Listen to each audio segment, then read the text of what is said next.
La deuxième question. Moi, je vous ai entendu tout à l'heure justifier la provenance de vos milliards et vous l'avez très bien fait. À travers votre allocution, j'ai découvert, non pas seulement l'homme politique, mais j'ai découvert le grand entrepreneur. Et vous avez détaillé avec des chiffres et des exemples concrets qu'on peut trouver. Des bâtiments par là, des bâtiments à gauche, des maisons par-ci, des maisons à gauche.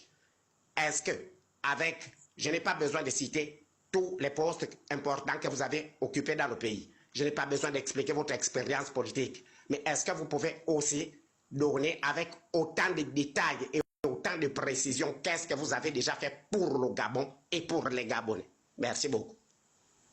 Je ne sais pas, en tant que ministre ou en tant que Maranga Moussavou? Que ce soit, vous êtes, Maranga Moussavou, c'est l'entrepreneur. En tant que ministre, vous êtes une autorité politique, vous servez la nation. Donc, moi, la question est celle-là, peut-être que vous n'avez pas bien entendu.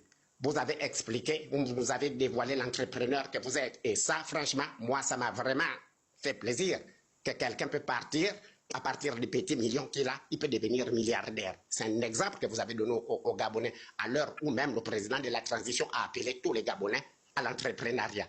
Mais maintenant, j'aimerais que vous m'expliquiez avec la même énergie, pendant toute la période où vous avez servi le pays, est-ce que vous pouvez donner concrètement, vous pouvez expliquer avec autant de preuves et avec autant de détails, qu'est-ce que vous avez déjà fait pour le Gabon et pour les Gabonais? Parce que tout ce que vous avez fait aujourd'hui, c'est parce que le Gabon vous a donné l'opportunité de développer tout ce que vous avez développé dans votre vie, pour vous et votre famille.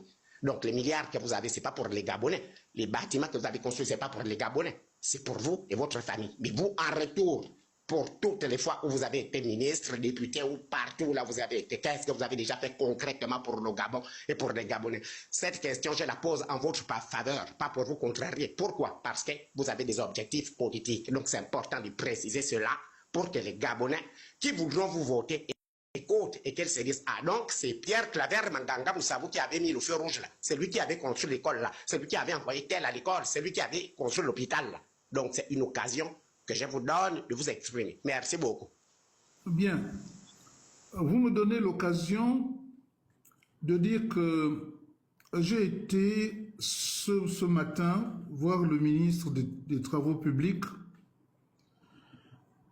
et j'étais en pleurs parce que nous avons perdu une grande dame, un grand professeur, Madame Marie-Yvonne Kombila, professeur de son État. Et je suis allé voir le ministre pour lui dire qu'il faut qu'il fasse tout pour que la route entre Mbadi et Moabi soit refaite afin que le transport se fasse dans de bonnes conditions. Mais ça n'est pas ça l'important. L'important, c'est que j'ai rencontré à la salle d'attente un jeune qui hésitait à me parler, qui a fini par me dire « Cher monsieur, merci beaucoup. » Je dis « Merci pourquoi ?»« Parce que vous ne vous souvenez plus de moi. On a eu le bac, vous nous avez invités à un repas chez nous et vous avez donné à chacun de nous 100 000 francs comme récompense pour que nous puissions rejoindre Libreville. Je suis arrivé à Libreville la veille et le lendemain, c'était le concours pour aller à l'Institut de gestion et j'ai pu faire ce concours et j'ai pu faire un sans faute.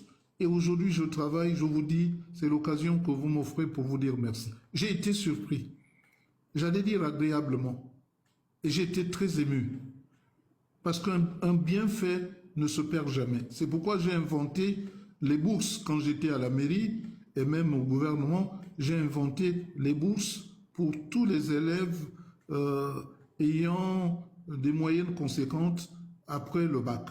Je crois que après mon départ, ça n'a pas fait long feu parce que les gens aiment bien critiquer mais n'aiment pas suivre le bon exemple. Maintenant, en tant que ministre de la planification et de l'aménagement du territoire, où j'ai été ministre pendant, je crois, 18 mois, on m'a enlevé le volet financier, c'est-à-dire le ministre du plan et avait la signature sur le budget d'investissement.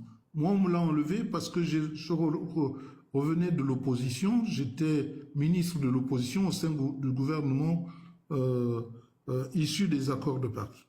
Mais ça ne m'a pas empêché de planifier et de m'imposer.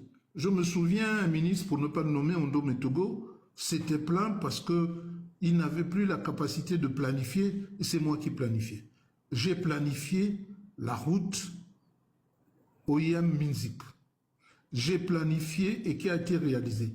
J'ai été envoyé par le chef de l'État pour aller au Cameroun, rencontrer le président Paul Biya, aller en Guinée équatoriale, rencontrer le président de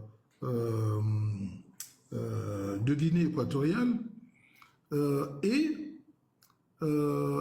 ainsi les convaincre de signer pour que l'on construise le pont reliant les trois pays. Et je n'étais pas peu fier d'avoir fait cette mission. Je me souviens que le président Bongo a dit « Mais comment tu as pu te faire recevoir par le président Paul Biya et pendant longtemps ?» Parce qu'on lui a dit que le président Paul Biya m'a gardé longtemps en me posant un certain nombre de questions que je garde pour moi, parce que c'est des conversations avec les chefs d'État qui ne doivent pas être dévoilées. Et le président m'a félicité pour ça. J'ai ensuite programmé et fait exécuter la route, quand j'étais au plan, la route Lambaréné-Fougamou en direction de Mayumba. Et avant cela, j'ai fait les ponts, j'ai fait faire à mon initiative les ponts de Douya, les ponts de Dibotsa et les ponts de Mongo. Et j'ai fait faire en tant que ministre de l'aménagement du territoire pour les ponts sur Aïbounji pour désenclaver cette ville qui était devenue comme un cul-de-sac. Et j'ai aussi emmené, quand j'étais ensuite ministre du Plan, le ministre Paulette Missambo m'a demandé de signer pour qu'on construise le lycée d'Untum. Et la seule doléance, pour voir un peu comment les gens se comportaient, c'est de lui dire « Je veux bien signer, mais en contrepartie, il faut que tu me donnes 9 salles de classe. » Parce que je voulais voir si, effectivement, le projet tel qu'il était un projet où il n'y avait pas de débordement.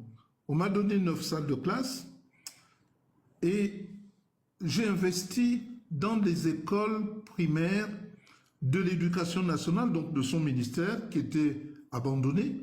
J'ai investi 3 salles de classe à Mukabo, chez les Tsogo. J'ai investi 3 salles de classe à Mbadi. J'ai investi 3 salles de classe à Nanga. Parce que ce sont des écoles qui étaient complètement délabrées. C'est bien de construire des lycées, ça donne beaucoup d'argent, mais c'est mieux de construire déjà des écoles pour que les enfants apprennent dans de bonnes conditions. Et c'est ce que j'ai fait. Et ces écoles tiennent encore la route. Et on se demande comment j'ai fait pour réaliser cela. C'est une prouesse. Souvent, quand on est membre du gouvernement, on demande à avoir 10% pour se faire de l'argent. Moi, j'ai demandé 9 salles de classe pour investir là où le ministère d'éducation nationale, là où les gens étaient oubliés et où il fallait absolument investir pour les jeunes dans des villages complètement abandonnés par les pouvoirs publics. J'ai investi pour l'aéroport de Mouila, Raphaël Boubala. J'ai investi pour que Mouila, qui dépendait seulement du collège Saint-Gabriel, puisse avoir un lycée. J'ai fait terminer les travaux. J'ai décidé, parce que j'avais été traumatisé quand j'étais jeune, à côté du président Bongo, quand il venait à Mouila on allait à Barbier pour pousser les vieilles carcasses pour danser, pour recevoir le président, parce que quand il pleuvait, c'était difficile. C'était pénible de voir le président aller dans les garages de Barbier pour la réception lorsqu'il était de passage. Et je me suis juré en me disant, quand je serai en charge d'un poste fort ministériel, je n'étais que jeune conseiller économique et financier adjoint et conseiller économique et financier à la présidence. Je dis que si j'étais en charge d'un ministère, je ferais tout pour reconstruire la résidence du gouverneur. C'est ce que j'ai fait.